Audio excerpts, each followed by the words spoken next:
Hi, I'm Father Ben Berinti, the pastor of Immaculate Conception Church in Melbourne Beach, and I welcome you to the second of our Lenten video series in which I take the opportunity to offer us a short reflection, hoping that the Lenten way that we meet during this season might be a time for all of us to grow in our relationship with the Lord and with one another. On the very first day of Lent, Ash Wednesday, we read in the prophet Joel, "Rend your hearts, not your garments." And in that particular passage, we are reminded that what God asks of us during the Lenten season is an interior change of heart. Not that we occupy ourselves with all sorts of external actions. But one of the things I think that's important to remember is we do need to engage in those external actions, because those outside actions can help us foster that change of heart that we desire, that change of heart that God invites us to. And so when we look to the external actions of the Lenten season, what are they? Well, again, the prophet Joel told us on Ash Wednesday it is a call to prayer, a call to fasting, and a call to almsgiving. Those are the three legs of the Lenten season. But what I'd like to do in this second week of Lent is to focus for a moment upon fasting, the importance of fasting.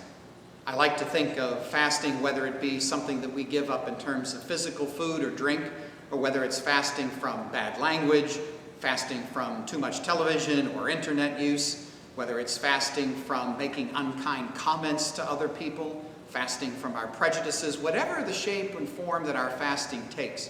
I like to think of fasting as a time in which we try to make room, because so many of us are full most of the time, full of food, full of drink, full of worries, full of activities, running all over the place. And what Lent invites us to do is to make time for fasting so that we can make room in our lives for the Lord to come in a deeper and a richer way.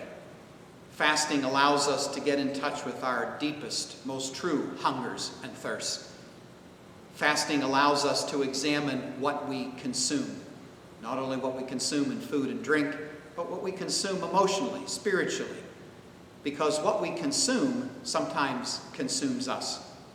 And so one of the greatest external practices that leads to a change of heart during the Lenten season is fasting.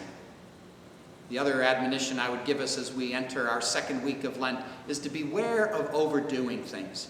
Sometimes the problem with our Lenten journey is that we try to do too much and then we feel guilty when we don't finish and accomplish what we set out to do. Each step that we take, whether in fasting, prayer, or almsgiving, no matter how small it may seem, is an important step to drawing closer to the Lord. As the prophet Joel told us, rend your hearts, not your garments. May the remainder of this Lenten season find you drawing closer to the Lord and to his community.